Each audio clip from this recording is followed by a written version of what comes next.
tampón bicarbonato está conformado por una parte ácida y una parte básica, entendiéndose que esta es la parte básica y esta es la parte ácida. Nosotros tenemos una expresión de la ecuación de Nernst que viene a ser, de la ecuación de Hasselbalch, que tiene la capacidad de demostrarme de cómo está formado una solución tampón. ¿Cómo actúa frente a un ácido o frente a una base? Ahí nos habíamos quedado. El bicarbonato frente a un compuesto ácido, la parte básica lo neutraliza y me forma ácido carbónico. Esto en medio ácido. En medio básico, si este también se lo escribe como ácido carbónico, el ácido carbónico va a reaccionar con la base y me va a formar bicarbonato más agua. Entonces, ¿cómo actúa el tampón bicarbonato frente a un ácido y frente a una base? Yo le conté.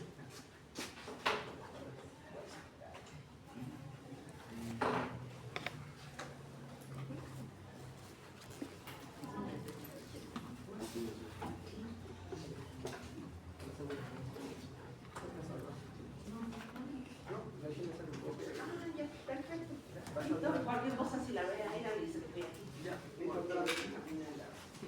bueno, entonces ese tampón bicarbonato va a tener la capacidad de actuar frente a un ácido y frente a una base.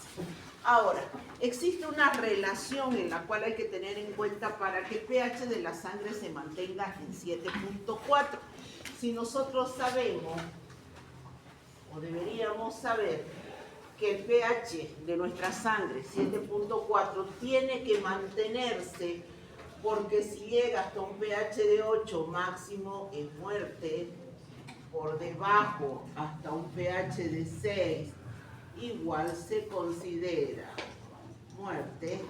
Esto se llama alcalosis y esto se llama acidosis. Entonces, para mantener ese equilibrio ácido-base, nosotros entre una de las líneas de defensa que tenemos, ¿cuál era? Los tampones. La segunda línea de defensa, la respiración. Y la tercera línea de defensa, lo renal. Entonces estamos viendo los tampones. Los tampones tienen la capacidad de amortizar ácido y de amortizar base. ¿Qué relación debería existir aquí para que el tampón bicarbonato mantenga el pH en 7.4? Entonces, créanme, la expresión de la ecuación de Henderson es pKa más el logaritmo de la concentración de la base sobre la concentración del ácido. Si nosotros vamos a esta relación, nosotros diremos que para que el pH sea 7.4, el pKa, esto se saca del libro, es 6.1, la concentración de la base o el bicarbonato, este bicarbonato que se conoce como componente metabólico, aquí lo vamos a poner, acá viene la concentración de bicarbonato y aquí viene la concentración del dióxido de carbono, debería ser igual a ¿cuánto? A 24 milimol por litro o miliequivalente por litro y dióxido de carbono 1.2 milimol por litro. Si ustedes fueran a la calculadora y dividieran 24 dividido entre 1.2, le presionaran logaritmo y le sumaran a 6.1, eso aproximadamente da 7.4. ¿Qué le dice la parte? Si bien esto es matemático, pero ¿qué me está estableciendo? Me dice que la concentración estándar que debería existir en mi cuerpo de bicarbonato tiene que ser 24.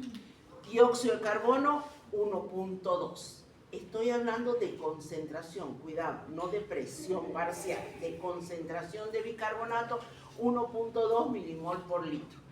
Todo esto me tiene que dar aproximadamente 7.4. Y si usted me pregunta, ¿de dónde sale ese 6.1? Resulta que pKa, ¿qué es pKa? Menos el logaritmo de la constante de acidez. ¿De quién? Del ácido carbónico. ¿De dónde se saca eso? Se saca de tabla, no es invento. Entonces la tabla me dice el pKa del ácido carbónico es 6.1. Entonces las concentraciones, sin embargo, que tiene que existir en mi cuerpo para que él se mantenga el pH en 7.4, 24 y 1.2. Hasta ahí está todo bien, pero resulta que nuestro cuerpo es cambiante.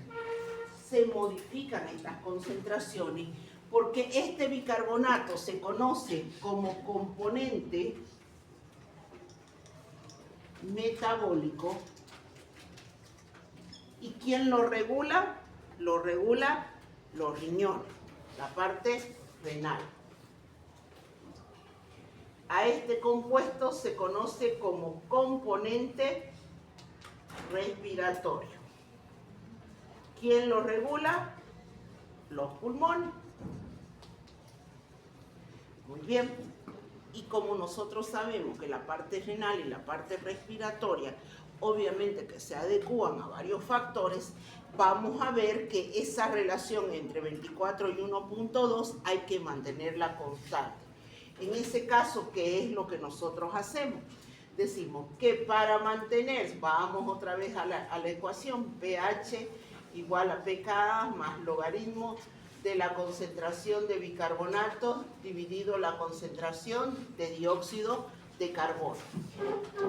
Para mantener el pH, ahora, si nosotros quisiéramos mantener el pH, en 7.4, ya no borro, el pH en 7.4, pKa es 6.1 más logaritmo de la concentración de bicarbonato. Esto es matemático y esto aparece en sus libros hasta de fisiología.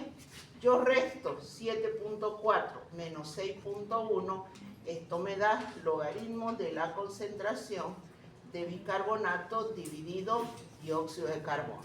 7.4 menos 6.1, 0.3, ¿no ven? 0.3. Logaritmo de la concentración de bicarbonato dividido dióxido de carbono. Si yo le aplico antilogaritmo, vamos a...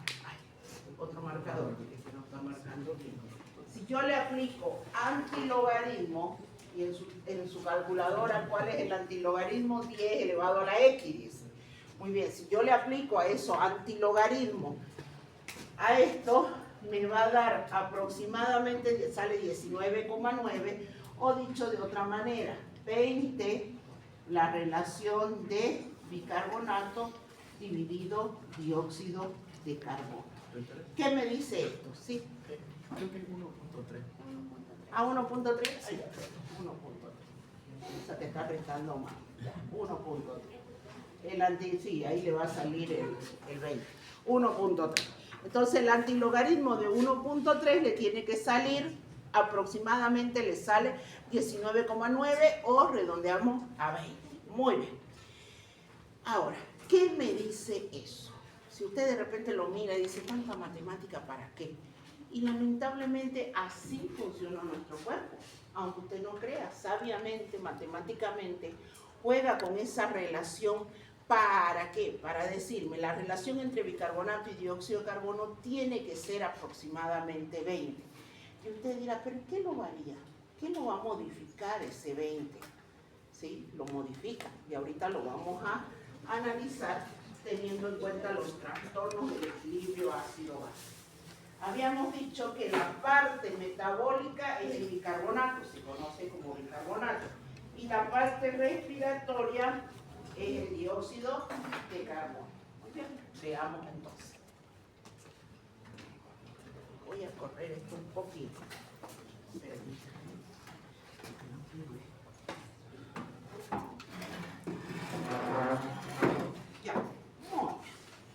Veamos aquí entonces. 20, concentración de bicarbonato, dióxido de carbono. Vamos a los trastornos del equilibrio ácido-base. ¿Cuáles son los trastornos del equilibrio ácido-base? ¿Cuáles son? Acidosis y alcalosis. Y hay dos tipos, respiratoria y metabólica. ¿Está bien? Respiratoria y metabólica. Veamos entonces, si yo tengo un paciente en acidosis respiratoria, ¿qué quiere decir acidosis respiratoria? Me va a decir que ese paciente está hipoventilando. Al hipoventilar acumula dióxido de carbono. El dióxido de carbono es un ácido volátil. ¿Estamos de acuerdo? Este paciente no puede respirar, no analicemos la causa. Asmático, enfisema pulmonar, etcétera, etcétera. Estamos viendo que el paciente no respira, le cuesta. Aumenta el dióxido de carbono. Al aumentar el dióxido de carbono, ¿cuáles son los mecanismos compensadores? Tampones, respiración y renal. El respiratorio está alterado. Cuando yo tengo una acidosis respiratoria, el trastorno primario es el aumento de PCO2. ¿Qué hace el cuerpo para compensar? Porque tiene que mantener esta relación de 20. ¿Por qué tiene que mantener esta relación de 20? Para que el pH no se vea alterado. ¿Qué tendría que hacer lo renal como mecanismo compensatorio? Aumentar bicarbonato o, como dicen, absorber bicarbonato o eliminar bicarbonato. ¿Qué le conviene? Absorber bicarbonato o retener bicarbonato. ¿Por qué eso? Este va a ser el mecanismo compensatorio. ¿Por qué? Porque mi cuerpo, suponiendo, habíamos dicho que esto era 1.2 y esto era 24. Para que cuando estos dos son así, se mantiene el pH de 7.4. Lo estamos demostrando mediante números, no estamos inventando nada. Sáquenlo en casa y van a ver que le va a salir el pH 7.4. Me dice, muy bien, pero de repente este paciente, esto es cuando usted no tiene ninguna patología, este paciente le pasó algo. No sé, un accidente automovilístico, se vio comprometido, quedó atrapado entre el volante y los restos del auto y no puede respirar. Y está horas ahí, en medio de la nada. ¿Qué es lo que va a suceder? Al aumentar esto, ¿qué quiere decir? Que se tiene que hacer más grande, pues. Ya no va a ser 1.2, puede ser 10, puede ser 20, etcétera. Al crecer esto, que es la parte ácida, quiere decir que va a haber muchos protones. ¿Qué necesito yo? Retener el compuesto básico. Esto es lo básico. ¿Quién retiene el bicarbonato o elimina el bicarbonato? Los riñones.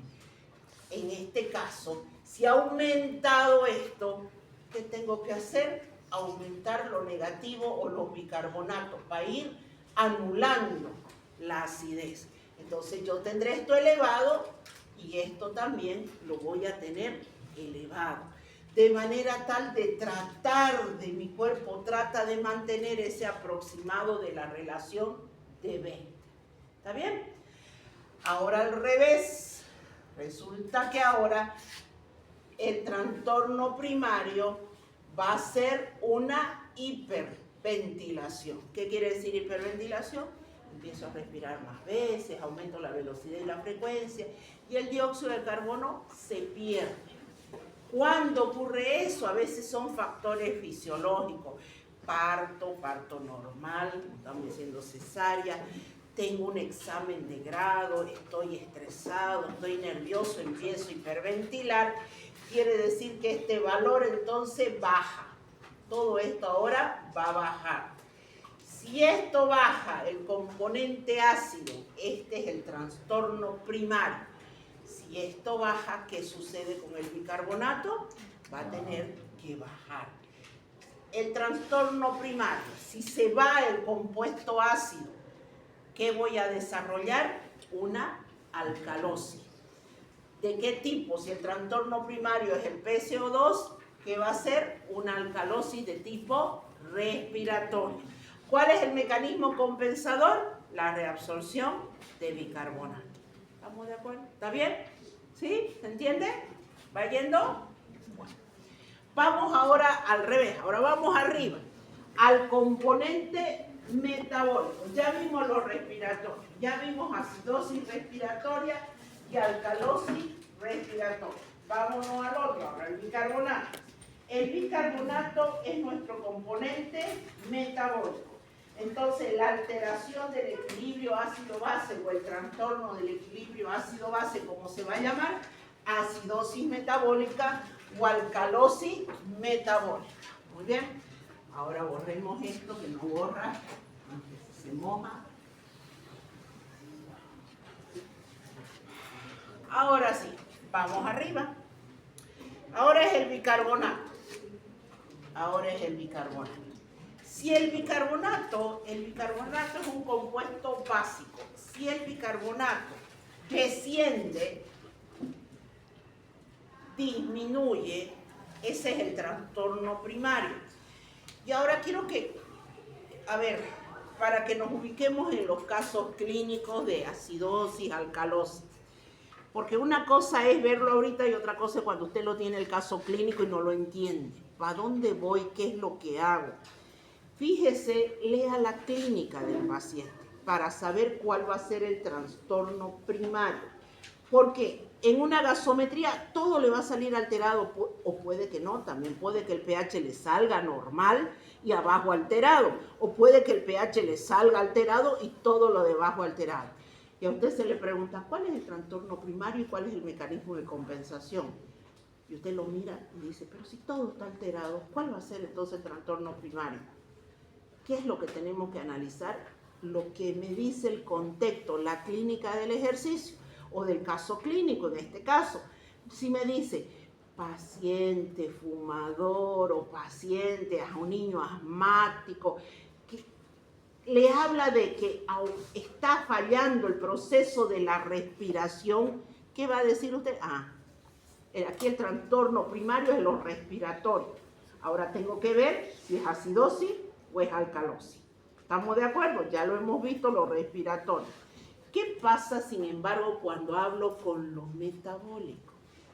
Lo metabólico es la elevación o la disminución de un compuesto básico o alcalino, que es el bicarbonato, que quien lo regula son los riñones. Para que entendamos esto, a ver, mi cuerpo tiene, para un pH de 7.4, la concentración de protones tiene que ser 40 milimol por litro. Y fíjense que yo les pongo las unidades, porque si fuera mol por litro, colocara 4 por 10 a la menos 5, a la 5 mol por litro.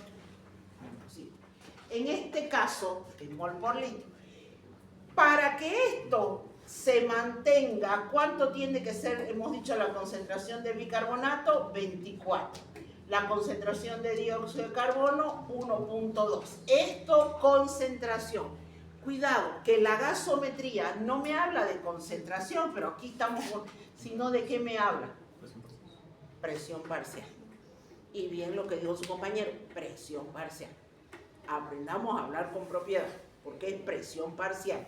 ¿Por qué parcial? Porque tenemos otros gases disueltos, entonces presión parcial. ¿Y esto en qué unidades se los da? Milímetros de mercurio.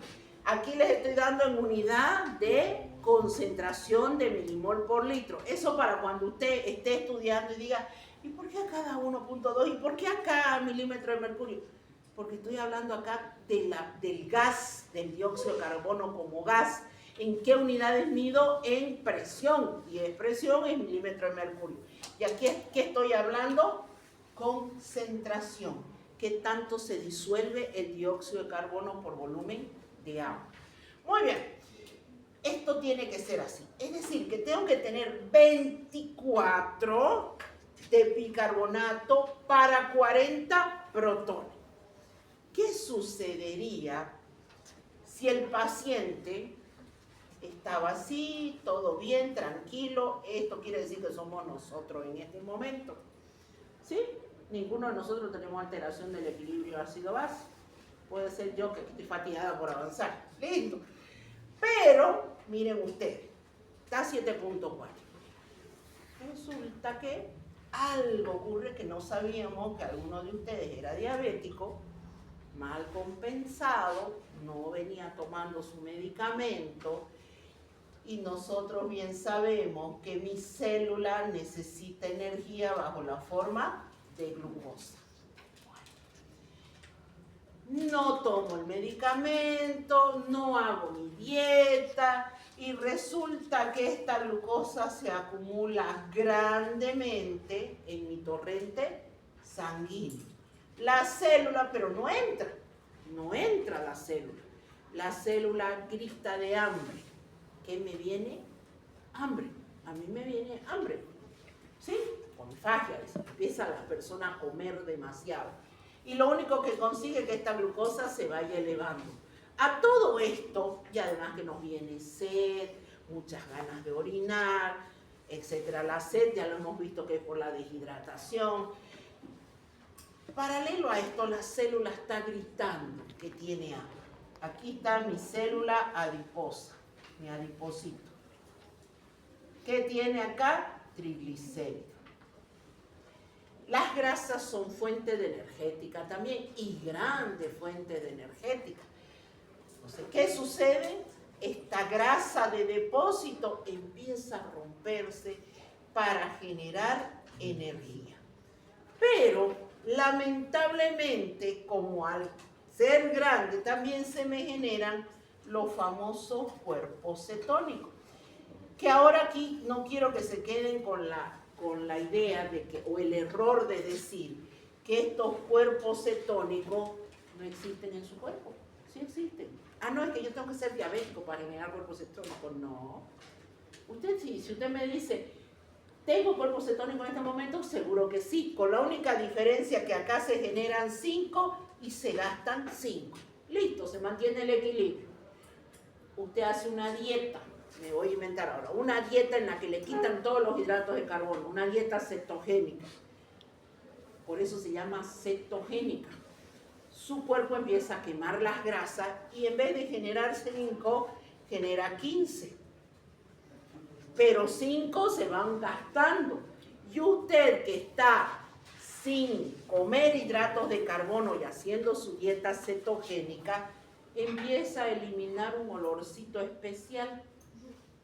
Y sumado a eso, una de las características de estos cuerpos cetogénicos es que le quitan el apetito a la persona. Por eso, si han escuchado por ahí, dice, una persona que consume hidrato de carbono como los drogadictos, 3 días sufre. 3 días. Que se imagina tortas, masas y todo. Pasa los 3 días sin comer hidrato de carbono, el 4.º día ya no lo desea. ¿Por qué? Porque el cuerpo empezó a generar cuerpos cetónicos en gran cantidad debido a la grasa que se está quemando. Y estos cuerpos cetónicos dan inanición. Muy bien, hasta ahí, pero eso es una persona que hace una dieta, todo lo demás. Pero ahora estamos hablando de un paciente diabético, donde acá se generan 1000 cuerpos cetónicos, 1000. No se genera 5, ni 15, ni 10, se generan 1000. Estos cuerpos cetónicos son ácidos. ¿Qué quiere decir ácido? Que liberan protones. ¿Qué pasa cuando aumenta la concentración de protones acá? Si aumenta la concentración de protones, ¿qué pasa con el pH? ¿Aumenta o disminuye? Disminuye. Entonces, si aquí yo tenía 24/40, resulta que aparecieron 60 ahora. ¿Qué tratan de hacer esto? 24/40 estaba bien, pero ahora como viene un exceso de ácido, este se va consumiendo. ¿Por qué se va consumiendo? Porque el bicarbonato ataca la parte ácida. Esto es una base y esto es un ácido. Entonces el bicarbonato estaba tranquilo, 24/40, pero ahora le llovieron los protones. ¿Qué empieza a hacer? Agotarse. Hay que neutralizar para tratar de que el pH de la sangre no se torne ácido. Pero pues esto tampoco no es como que usted dice, voy a agotar mis reservas económicas pero va y resulta que se va de parranda 3 días y no hay reserva económica que le valga, ¿no ve? En este caso el bicarbonato, que se conoce como reserva alcalina, está ahí para los 40. Hasta 45 le puede aguantar, pero en este caso llegan 60 protones. Él se agota. Cuando él se agota, disminuye esta concentración de bicarbonato y el pH se hace ácido. Lo que hemos dicho hace un momento, ustedes me dijeron que pasa si esto aumenta, el pH disminuye. Entonces, el bicarbonato se disminuye por el exceso de ácido que está generando el cuerpo. Una de las más características es la cetoacidosis diabética por este fenómeno. Entonces, baja.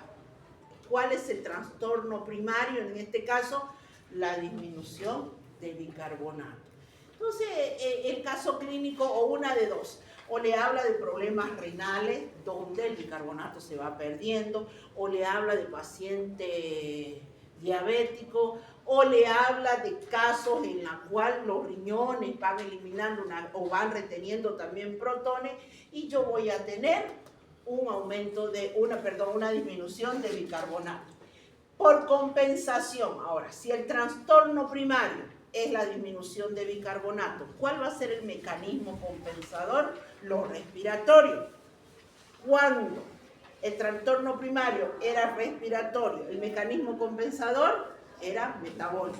Ahora, el trastorno primario es metabólico, el mecanismo compensador respiratorio. ¿Qué va a hacer mi cuerpo? ¿Qué le conviene hacer? ¿Hipo o hiperventilar? ¿Hipo o hiperventilar? Hiperventilar.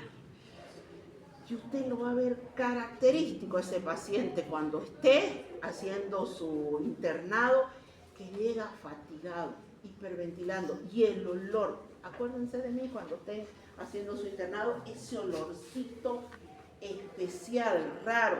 Los libros dicen un olor a manzana. Yo le he tratado de pillar el olor a manzana, pero me parece más como a vinagre, no sé, pero es un olor característico.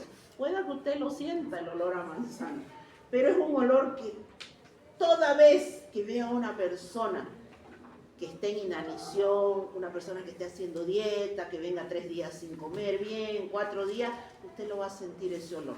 Ese olor es los cuerpos cetónicos. Y en este paciente diabético que está con la cetoacidosis llega hiperventilando. ¿Por qué hiperventila? Para disminuir la concentración de dióxido de carbono. ¿Acaso le conviene a mi cuerpo retener más ácido? No, hay que eliminar. ¿Cómo se va a llamar el trastorno entonces? Alcalosis metabólica. Ahora vamos al revés. Trastorno primario, acumulación de bicarbonato. Y usted me dirá, ¿en qué caso? Resulta que yo tengo 24, esta pizarra no borra ni a placer, ¿no? Ya, yo tengo 24 para 40. Suponiendo que ahora no va a ser 40, me voy a inventar, va a ser 20. Y usted me dirá, ¿y por qué si hizo 20? ¿Por qué? Tengo una adolescente de 16, 17 años que ella jura que es gorda y tiene un trastorno alimenticio que se llama bulimia, en la cual se pega a trancones de comida, se mete los dedos a la boca y empieza a vomitar. Y si usted dice, ay sí, pero ¿qué le hace una vomitadita en el día? Resulta que no es una vomitadita en el día. A veces son 6 vomitadas, 8 vomitadas en el día. Y si usted es más, esas personas empiezan se le caen los dientes, le ve los dedos, todas las escoriaciones en los dedos, debido a que se provocan el vómito. ¿Y qué es lo que vomitan? No vomitan solo la comida, que apenas la acaban de tragar, porque la tragan y la mastican, la engullen grandes cantidades de comida. Es un trastorno alimenticio y estos son problemas psicológicos también, no es, ay sí, lo hace porque quiere, a veces ni siquiera quieren hacerlo y terminan haciendo eso. Entonces, ¿qué sucede? Botan, ¿y qué es lo que se está yendo también? Ácido. Bien. Se me va el ácido, ¿y qué pasa con este? Aumenta. Porque yo tenía 24 para los 40. Ahí estaba, 1 a 1. En el momento que este se hizo menor, este me sobró, pues, se aumenta. Entonces, a este paciente, ¿qué le conviene? Hipo o hiperventilar. Hipoventilar, para aumentar la concentración de dióxido de carbono. ¿Cómo se va a llamar el trastorno del equilibrio ácido-base?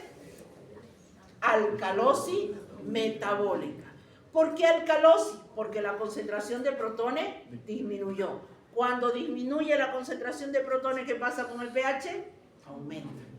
Cuando la concentración de protones aumenta, ¿qué pasa con el pH? Disminuye. Un mes hemos estado en esa teoría para que usted llegue aquí y lo comprenda. ¿Está bien? Vamos a hacer una tablita que está en las proyecciones y lo van a ver ustedes después que no hay inconveniente. Espérenme ahora, vamos a borrar.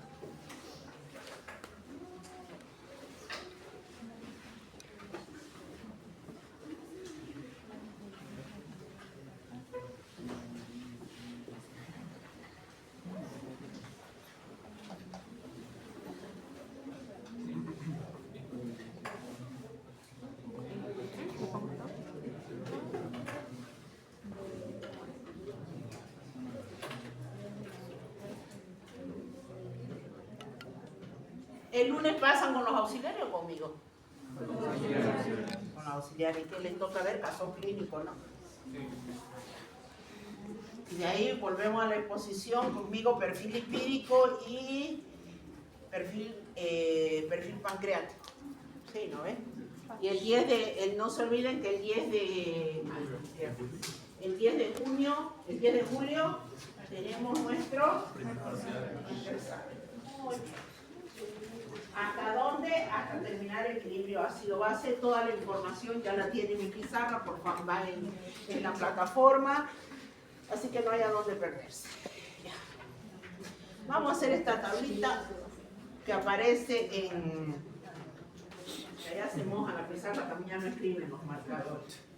Que aparece en las proyecciones, que es para quien ha estado revisando, para que vean que no es cuestión de memoria, es cuestión de razonamiento.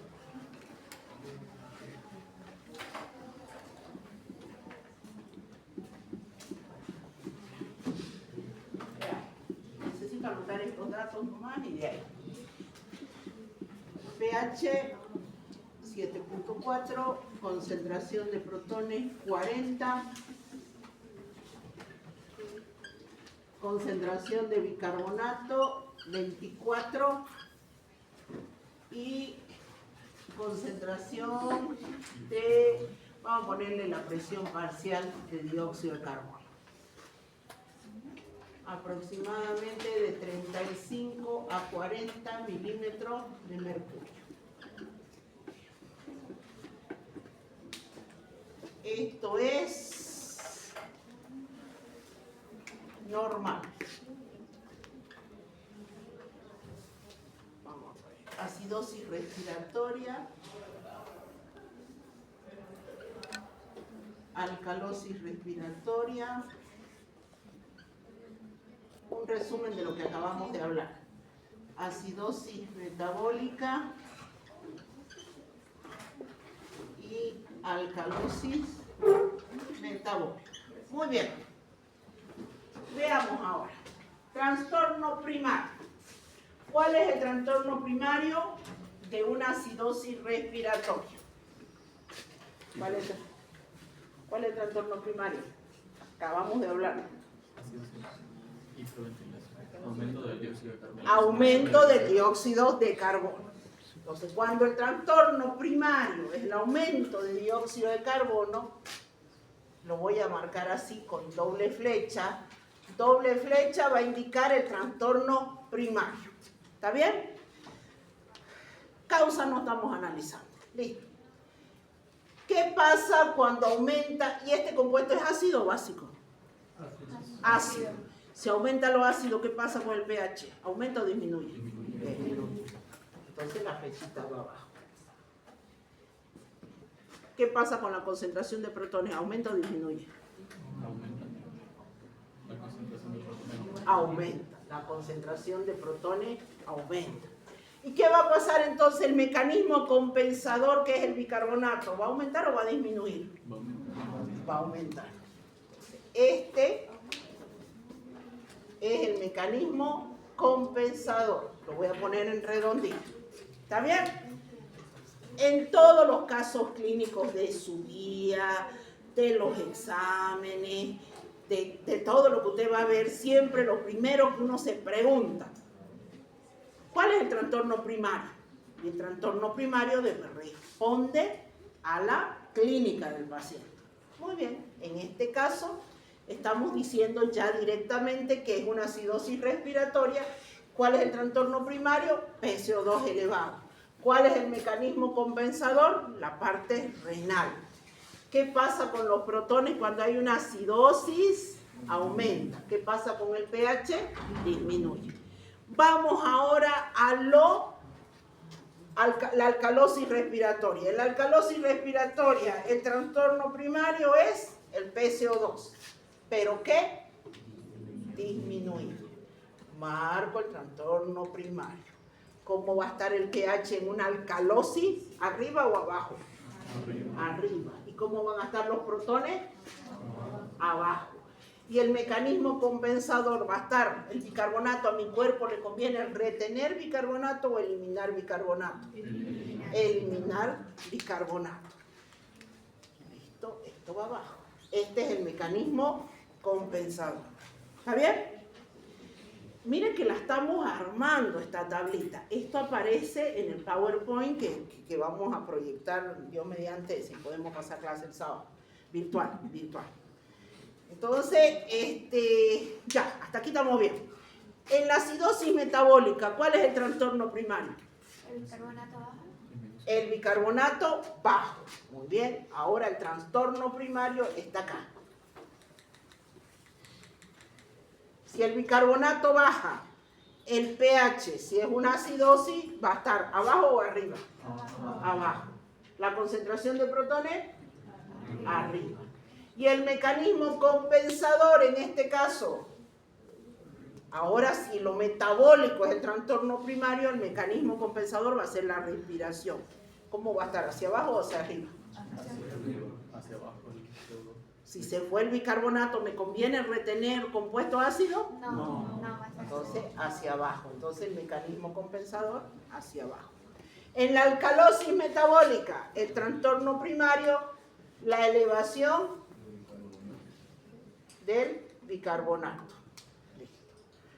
¿Cómo va a estar el pH? Elevado. ¿Cómo va a estar la concentración de protones? Disminuida. ¿Y cómo va a estar el mecanismo compensador, la respiración? ¿Hipoventilando o hiperventilando? Hipoventilando. Hipoventilando, porque necesito retener.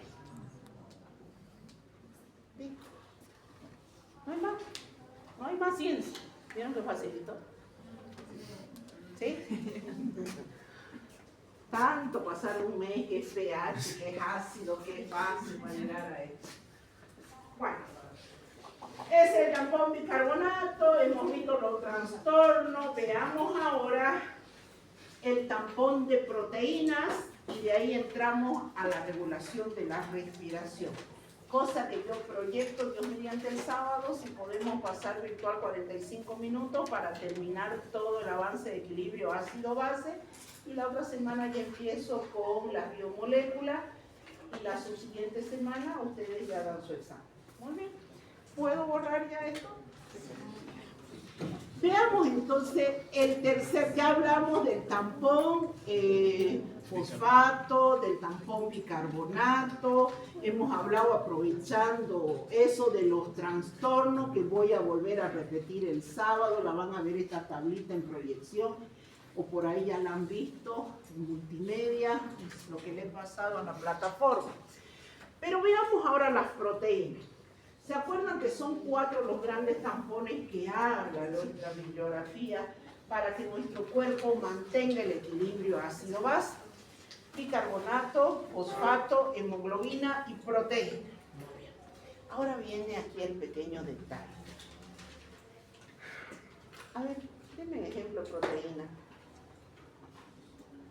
que están en su cuerpo. Para ver si hablamos el mismo idioma. Ya, la albúmina también es una proteína. ¿Se acuerdan que está relacionada con la presión oncótica o coloidosmótica? Otra proteína. Otra que se acuerden. Tantas que hay.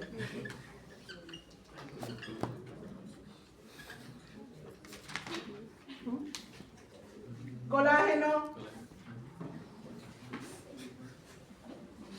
¿El colágeno es o no es una proteína? Sí, pues es una proteína. Y existen tantos tipos de colágeno en sus articulaciones. Usted no estaría caminando sobre esta tierra si no tuviera esos tendones poderosos ricos en colágeno, ¿no ves? Bueno, sus músculos. A ver, los que han estudiado anatomía, que han ido a abrir cuerpos y no saben qué era lo que estaban abriendo. ¿Qué es lo que esos músculos? ¿Qué es? Proteína pura, actina y miosina. Eso que cortaban ustedes, si es que cortaban o ya lo veían abierto, ya lo veían abierto. Ay, es que son los cadáveres NN que caen ahí. Entonces, bueno, esas porciones, esos tejidos que veían ahí, esos músculos que veían, es actina y miosina. ¿Y qué es? Proteína. Entonces, cuando nosotros empecemos a hablar del tema de proteínas, generalmente yo empiezo diciéndoles esto. El 50%, si usted le quita el agua a su cuerpo, si usted le quitara el agua a su cuerpo y quedara el peso seco, de ese peso seco, 50% es proteína. 50% de su cuerpo es proteína. Entonces usted dirá, wow, es una cantidad alevosa de proteínas que tenemos en el cuerpo. Claro, cabello, uña, piel, músculo, colágeno, queratina, elastina, etcétera, albúmina, enzimas son proteínas. Y resulta que los tampones, dice, uno de los tampones son las proteínas. Si realmente todas las proteínas actuaran como tampón, nosotros no sufriríamos de desequilibrio ácido-base. No tendríamos acidosis y alcalosis. Imagínense la gran superficie muscular que tenemos. No tendríamos que estar sufriendo. Entonces aquí uno dice, si las proteínas actúan como tampones y no todas las proteínas van a poder actuar como tampones, acá viene el detalle.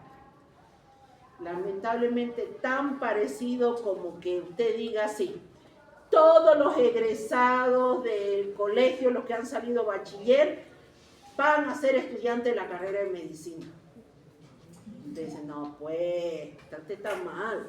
Hay un requisito básico, que aprueben el examen de ingreso, si no, la facultad la van a ver de allá, de al frente de la Bush.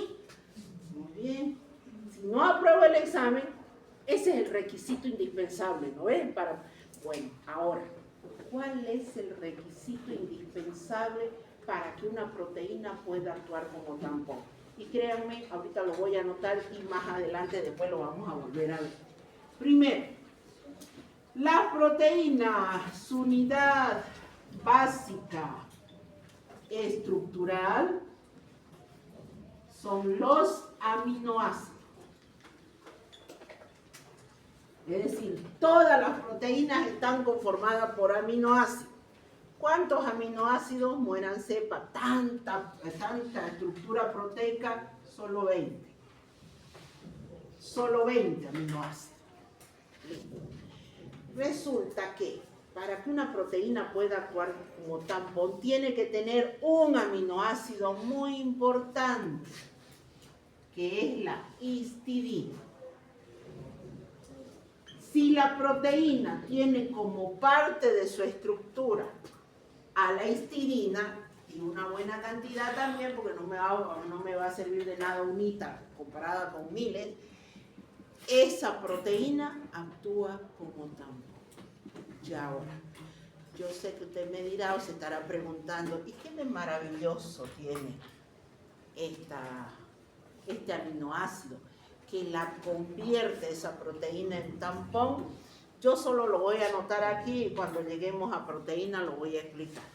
Se llama pH isoeléctrico. El pH isoeléctrico de la histidina es 6.8, muy próximo al pH de la sangre, que está en 7.4. Entonces, esta histidina va a tener la capacidad de que su pH isoeléctrico, ¿qué es el pH isoeléctrico? Se los menciono. Es un valor, dice, de pH en el cual el aminoácido está expresado sin carga. No está ni positivo ni está ni negativo. Esa característica le permite a toda aquella proteína que lo tenga este aminoácido actuar como tampón. Y aquí está el hecho. No todas las proteínas tienen esa dicha. Dicho de otra manera, todos los egresados de promoción del 2025 van a estudiar medicina. No, serán unos cuantos 150 los que entren a la carrera de medicina la gestión 2026. ¿Sí? Muy bien. Entonces, solamente esas proteínas. Ahora viene la otra parte. Listo. Existe, sin embargo, una proteína que también actúa como tampón. ¿Quién es? La hemoglobina. La hemoglobina. La hemoglobina es una proteína que se encuentra en los glóbulos rojos y actúa como tampón. ¿Se acuerdan que hemos dicho 4 son los tipos de tampones? Tenemos la hemoglobina desoxigenada y la hemoglobina oxigenada.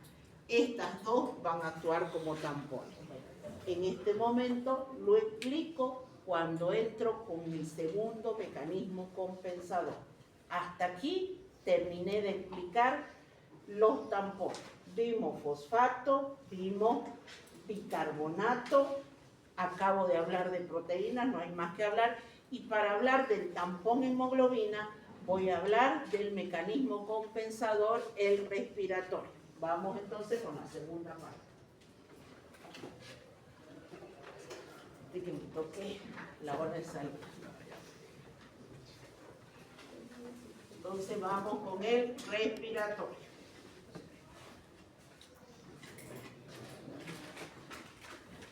Me van a operar el 31 de julio de la rotura del menisco, porque ahora sí que este invierno la estoy pasando cruel.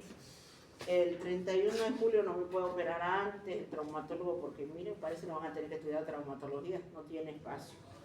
Así, lo tiene programadito, hasta el 31 de julio recién me va a poder operar. Entonces, y me dijo que voy a tener que usar muleta durante un buen tiempo, voy a tener que estar en reposo, etcétera, etcétera. Entonces eso va a implicar que estoy calculando, yo voy a hacer lo imposible en un mes estar de pie. Si después de una cirugía de cabeza y un mes de terapia intensiva, en un mes me puse de pie y estaba dando clases, yo creo que igual ahora, en un mes yo me recupero y voy a hacer lo posible.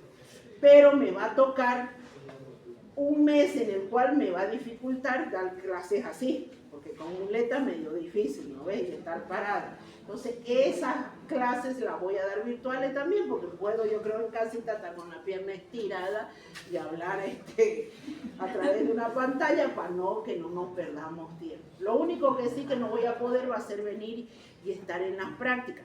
Pero las prácticas le voy diciendo a los auxiliares que vayan haciendo lo que son las experimentales. Yo se las puedo explicar teóricamente en una clase virtual, les digo esto es lo que van a hacer y ya vienen con los auxiliares a hacer los experimentos. Y de ahí volvemos a las exposiciones, ya volvemos conmigo. ¿Estamos de acuerdo? Les estoy avisando para que no digan, ya no va a venir a clase, ¿qué estará haciendo? Se lo de viaje a Cancún, en mi cama.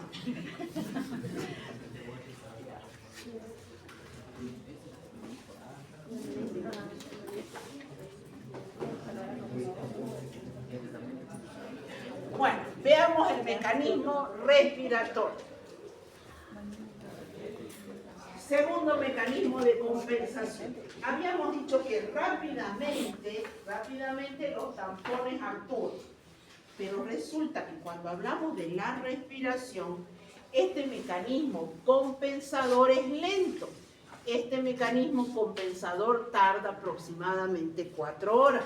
El renal es el que tarda más lento, tarda 12, 14 a 16 horas. ¿Por qué tarda tanto? Vamos a ver que el proceso no es como la de los tampones así sencillito. En este caso, la parte respiratoria, el mecanismo, ven que no escribe la pizarra, el mecanismo compensador respiratorio, vamos con esto y después el otro. Muy bien. Veamos nuestra célula. Nuestra célula, unidad básica estructural del ser vivo, recibe oxígeno y desprende dióxido de carbono. El dióxido de carbono es un ácido volátil que se tiene que ir a través de la respiración. ¿Cómo lo hace? Existen 3 mecanismos. 1, transporte isohídrico. Este es el que aproximadamente es el 70%, el transporte isohídrico. 2, carbaminohemoglobina. Y 3, disuelto en plasma. Disuelto en plasma. Veamos el primero. Cuando una célula recibe oxígeno, recibe elementos o nutrientes, metaboliza y entre ese metabolismo está el dióxido de carbono. Pero veamos lo siguiente. Estos marcadores están peor que yo, ya no sé. Alguien tiene un marcador más coherente.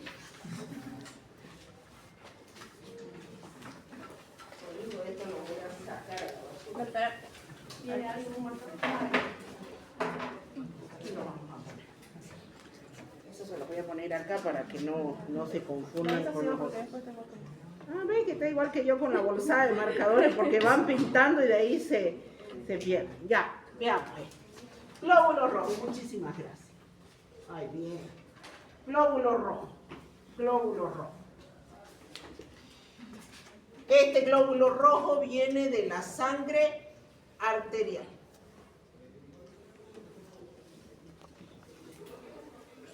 ¿Está bien? Viene de la sangre arterial. El dióxido de carbono que se forma en nuestra célula se entra al glóbulo rojo. ¿Qué hay en el glóbulo rojo? Agua, electrolitos, etc. Pero resulta que hay algo más. Hay una enzima que se llama anhidrasa carbónica. La presencia de esa enzima hace posible que el dióxido de carbono se una con el agua y me forma ácido carbónico. Este ácido carbónico, como es un ácido, desprende protón y desprende bicarbonato.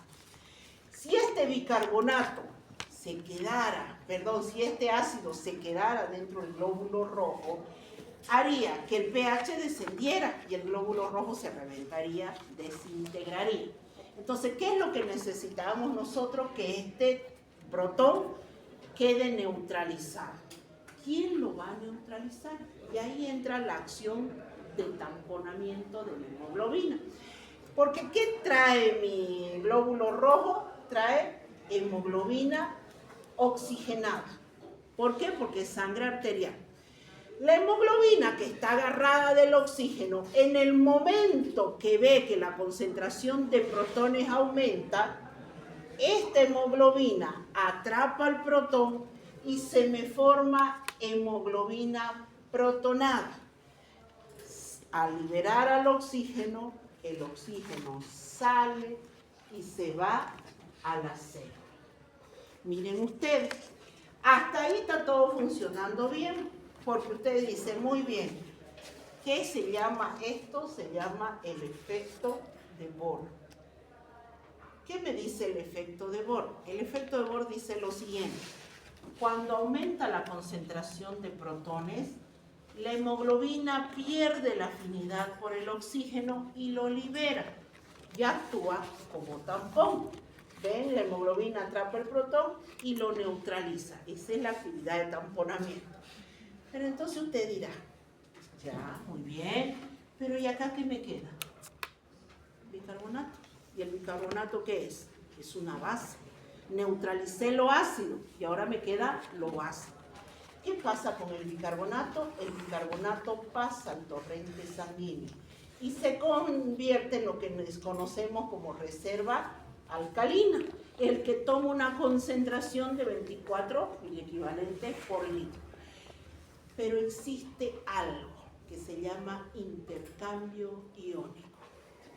Si acá sale algo negativo, ¿qué tiene que hacer? Entrar algo negativo. ¿Quién entra? El cloruro. Yo voy a tener una sangre venosa que va a venir rica en bicarbonato y más pobre en cloruro. Y hubo ese intercambio iónico. Muy bien. Ahora, ¿cómo se convirtió esto? Se convirtió en sangre venosa. ¿Por qué en sangre venosa? Porque ya no viene con oxígeno. Ya el dióxido de carbono entró, se combinó y ya tenemos lo que se llama una sangre venosa.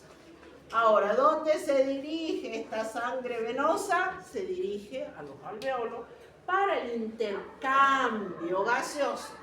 Resulta que como ya está a ese nivel, la presión parcial de oxígeno es grande. La hemoglobina, que venía muy feliz con el protón, al ver la cantidad de oxígeno, lo expulsa el protón, lo bota. ¿Y ella qué hace? Lo atrapa al oxígeno. Por eso esa sangre venosa después en que se convierte en arteria. Muy bien, el protón quedó libre. Hay que neutralizarlo, porque si no, esto otra vez se hace ácido y se desintegra el glóbulo rojo.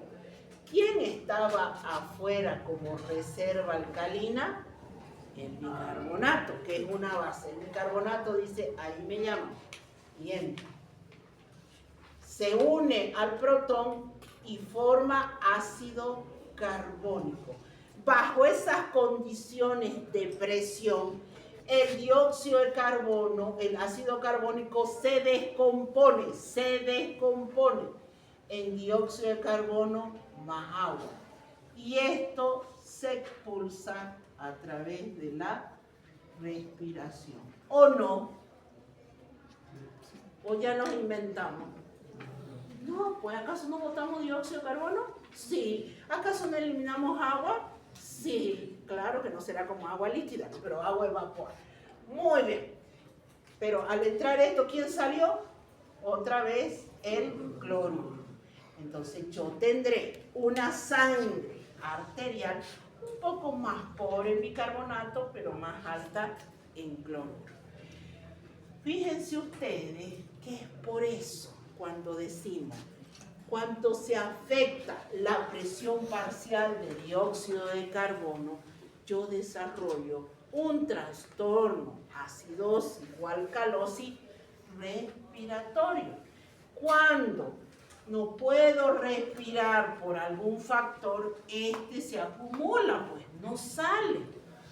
Y aquí entra un factor fundamental también. Nosotros decimos, ¿cuáles son los órganos y los tejidos que contribuyen a mantener el equilibrio ácido-base?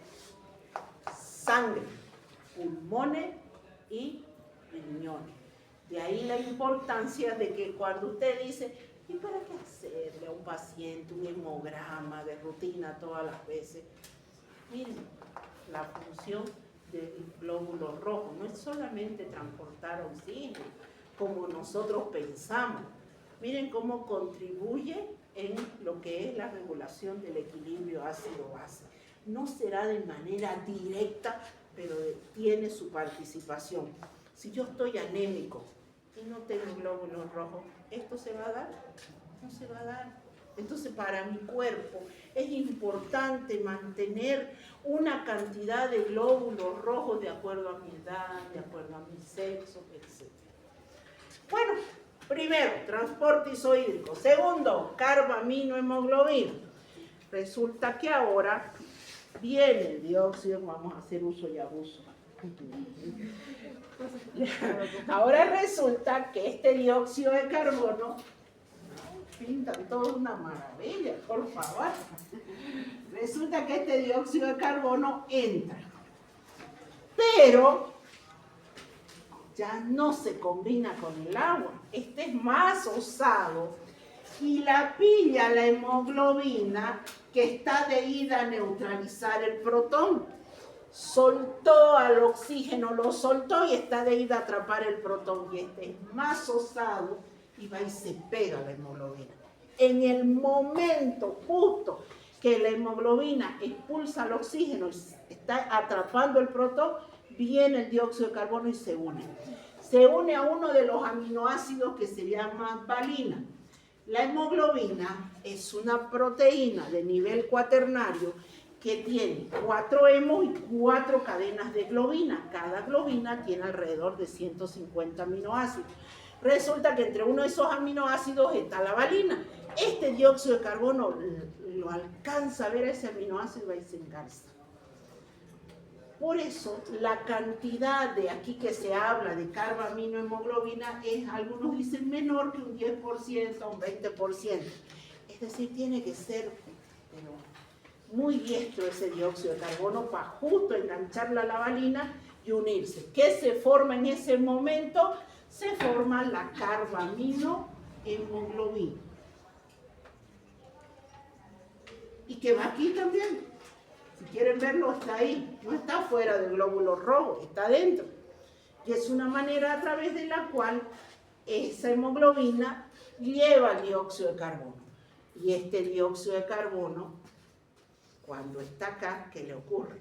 Sale, porque la hemoglobina es como que le dice, ya está bueno, me cansé de llevarte, y lo ve al oxígeno, que es lo que le interesa, es su función principal, como quien dice, lo bota el dióxido de carbono, sale y atrapa al oxígeno. ¿Vieron? Sencillito, ¿no ves? Tercero, disuelto en plasma. Muy bien.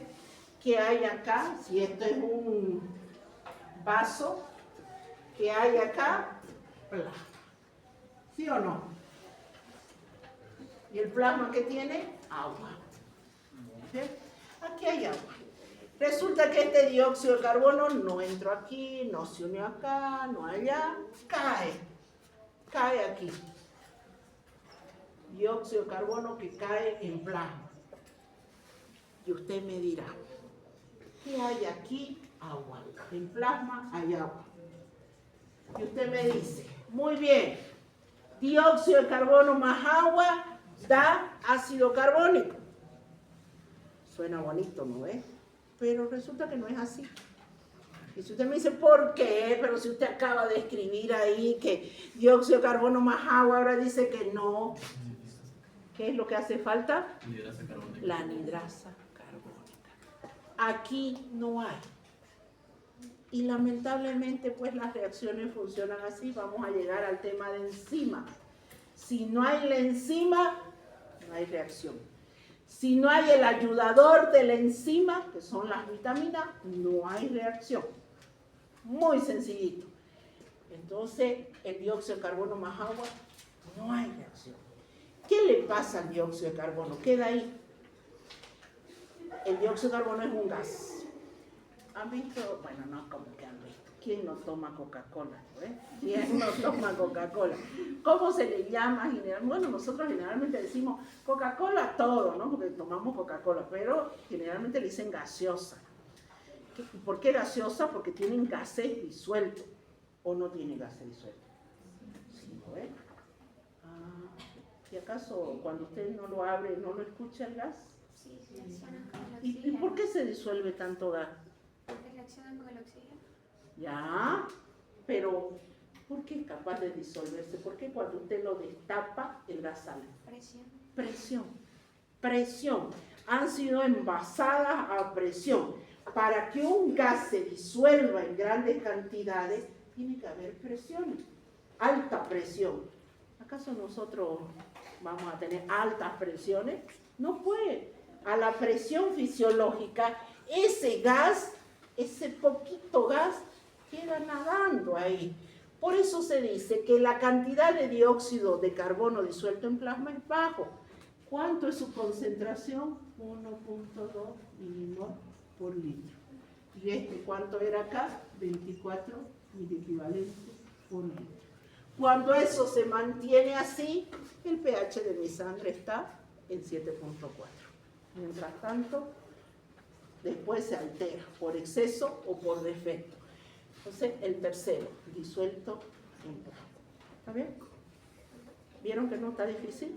Entonces, ¿cómo regula la respiración ese ácido volátil? Transporte isohídrico, carbamino, hemoglobina y disuelto en plasma. Y algo que no se olviden que tenemos que ver de intercambio iónico, que se los anexo aquí un poquito, que no sé si lo vimos, como algo aparte, el intercambio iónico.